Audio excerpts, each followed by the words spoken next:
C'était il y a 9 mois, cela paraît une éternité, et pour lui c'était le départ. Marteau brandi dans la main droite l'attribut du chef de l'UDPS.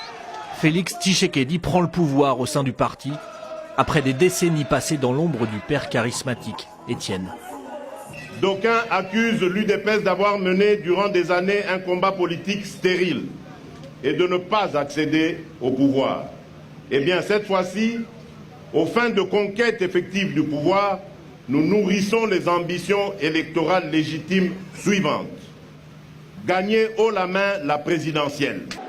Un an après la mort du sphinx de Limété, son père, ce fils à papa pour ses détracteurs dissidents, pense qu'il est l'heure à 55 ans. L'opposition doit s'unir autour de lui pour prendre le pouvoir.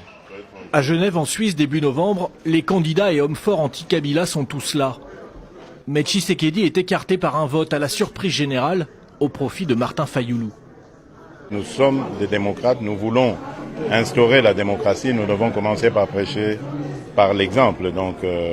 Et nous allons le faire. Nous le soutiendrons. Martin, c'est désormais notre candidat commun. Nous devons le soutenir. C'est son parti qui va le rattraper. À peine la décision prise en Suisse, Jean-Marc Kaboun, secrétaire général, harangue ses troupes. Pas question de laisser la place à d'autres. Et il fera vite plier son chef.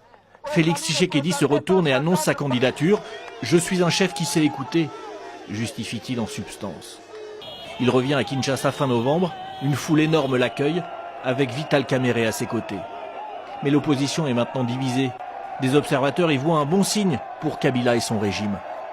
D'ailleurs, les rumeurs de tractation entre pouvoir et UDPS se multiplient. Kaboun, toujours lui, ne dément pas.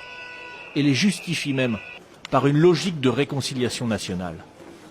Dans le chaos des reports, du vote, des fraudes, des compilations et des attentes, les chiffres provisoires de la CENI donnent Félix Tshisekedi vainqueur de l'élection présidentielle.